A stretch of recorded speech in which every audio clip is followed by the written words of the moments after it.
11 तारीख को दिल्ली में हमने ऐलान कर दिया है कि हम केंद्र की सरकार को घुटने टिकवा के रहेंगे। 11 तारीख को अब कोई बातचीत नहीं होगी, अब संघर्ष होगा, अब कोई रास्ता बचा नहीं है, अब नहीं बचा रास्ता। ये सरकार अगर हमारे अधिकारों को निगलने का काम करेगी तो हम भी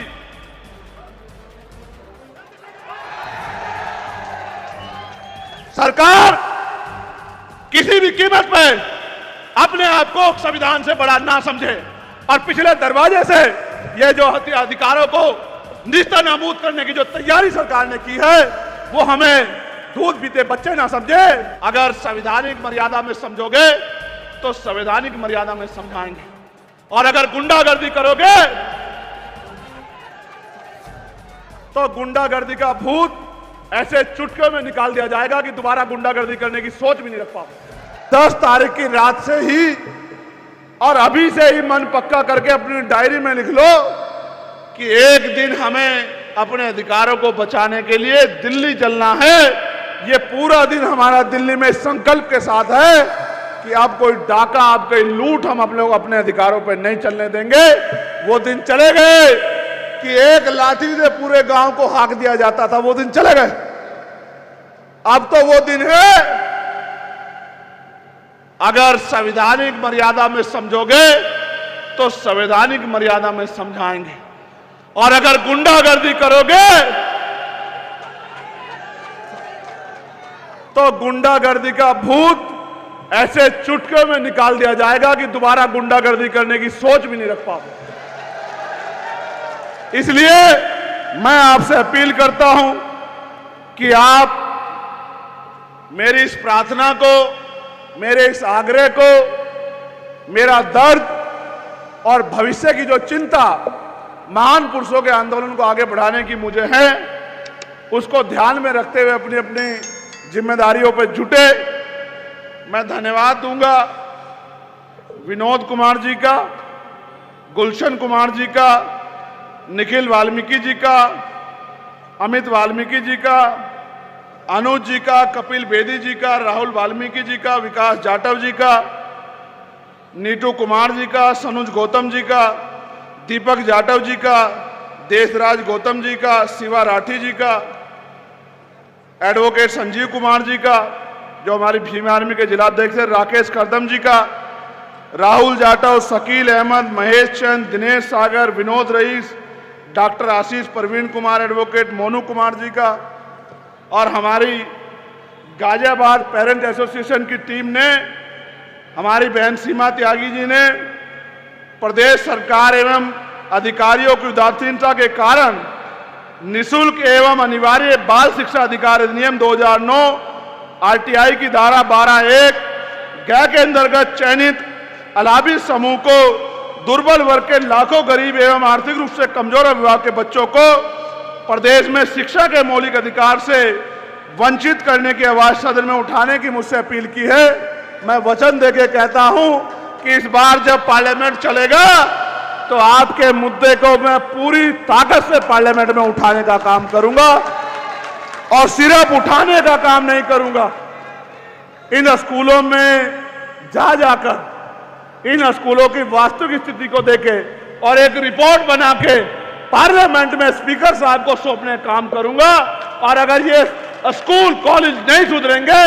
तो इन पे आपके साथ खड़े होकर ताला लगाने का काम करूंगा, ये वचन मैं आपको देता हूं। साथ साथ मैं टीकम नागर जी की पूरी टीम का, मास्टर मनोज नागर जी की और किसानों यूनियन की जो हमारी टीम है, जो समय समय पर मेरे साथ खड़ी रहती है, मैं उनका भी स्वागत अभिनंदन करता हूं। पुलिस के भाइयों का भी धन्यवाद करता हूं, क्योंकि हमारे कार्यक्रम में बहुत मेहनत करनी पड़ती है।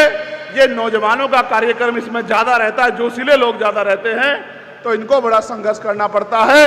मैंने इनके लिए भी मांग उठाई थी, आपने सुना होगा कि इनकी ड्यूटी 8 घंटे की होनी चाहिए, इनको सप्ताह में 1 दिन छुट्टी मिलनी चाहिए, इनको बॉर्डर स्कीम का जो नुकसान इनको हो रहा है, बॉर्डर स्कीम खत्म होनी चाहिए, और इनकी वेतन विसंगतियां दूर होनी चाहिए। साथ साथ चाहे पीआरडी के जवान हो, आशा बहनें हो, आंगनबाड़ी हो, भोजन माता हो, प्रधान सेवक हो, चाहे होमगार्ड हो, चाहे कोई भी हो, जिसने मुझ तक खबर पहुंचाई, मैंने उसकी समस्या को पार्लियामेंट में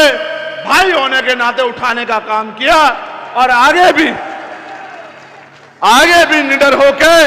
आपकी हर एक समस्या को मैं दिल्ली की पार्लियामेंट से उठाने का काम करूंगा। ये गाजियाबाद मेरा दूसरा घर है। मैंने बहुत कठिनाइयों का समय यहां गुजारा है। यहां के बहुत सारे सीनियर लोग जानते हैं कि जब पूरे उत्तर प्रदेश की पुलिस मेरे पीछे पड़ी थी तो ये गाजियाबाद के लोगों ने मेरा हाथ पकड़ के मुझे चलने की ताकत दी थी। मैं गाजियाबाद को अपना घर मानता हूं। ऐसी बहुत सी रातें हैं कि पुलिस पीछे पीछे और हम लोग आगे आगे, और जमीन पे लेट के हमने अपने भाइयों के बीच में यहां बहुत सारा समय जो है गुजारने का काम किया है। मैं इस मिट्टी को कभी भूल नहीं सकता हूं। ये बहादुरों की मिट्टी है, ये बहादुरों का क्षेत्र है, ये बहादुरों का, ताकतवर लोगों का, बिसंडी लोगों का क्षेत्र है। मैं इसकी ताकत को जानता हूं। हमारे साथ मेरे पीछे रिटायर्ड सीओ हमारे बड़े सम्मानित नेता कल्याण सिंह जी भी बैठे हैं। मैं उनका भी धन्यवाद करता हूं। उन्होंने भी बहुत, और उनके साथियों ने मेरी बड़ी मदद की है समय समय पे। और जब जब मैंने दिल्ली में आह्वान किया सरकारों को धूल चटाने के लिए, तो गाजियाबाद ने सीना तान करके जो है दिल्ली की सरकार को मेरे साथ खड़े होकर आंख दिखाने का काम किया। मैं गाजियाबाद के साथियों का पुनः धन्यवाद देता हूं। छोटे भाई गुलजार जी और तमाम सब लोग यहां लंबे समय से संघर्ष कर रहे हैं, लेकिन अब उस संघर्ष को एक रूप देने का समय आ गया है। आपने सामाजिक रूप से बहुत बार जो है विरोधियों को धूल चटाई, चाहे इसी पार्क में जब ये भारतीय जनता पार्टी के लोग पार्किंग बना के बाबा साहब अम्बेडकर को अपमानित करने का काम कर रहे थे, मेरी माओ बहनों ने मोर्चा लेके उनके मंसूबों को नाकामयाब करने का काम किया था। मैं इस बात को जानता हूं, आपकी शक्ति को जानता हूं। लेकिन सम्मानित साथियों, मेरी माओ बहनों, मुझे बताओ और खुद से सवाल करो, जब बाबा साहब अम्बेडकर ने हमें वोट का अधिकार दिलाया था और उन्होंने ये भी कहा था कि political power is the master की, कि राजनीतिक सत्ता वो चाबी है जो आपकी सारी समस्याओं का हल कर देगी, तो आप महसूस करो कि आज भी उत्तर प्रदेश में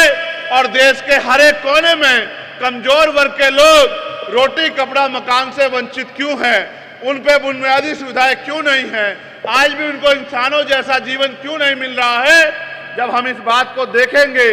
तो हमें यह एहसास होगा कि हमने अपने महापुरुषों की बातों को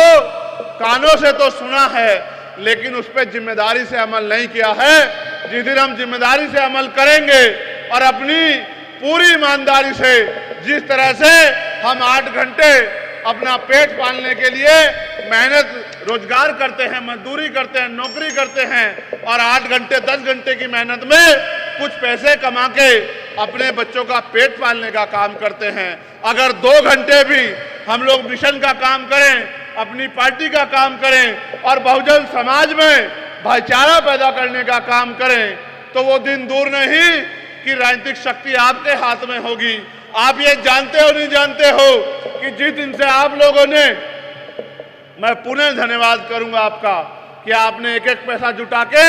जब मैं नगीना में चुनाव लड़ रहा था तो मेरे हाथों को मजबूत करने के लिए भेजा,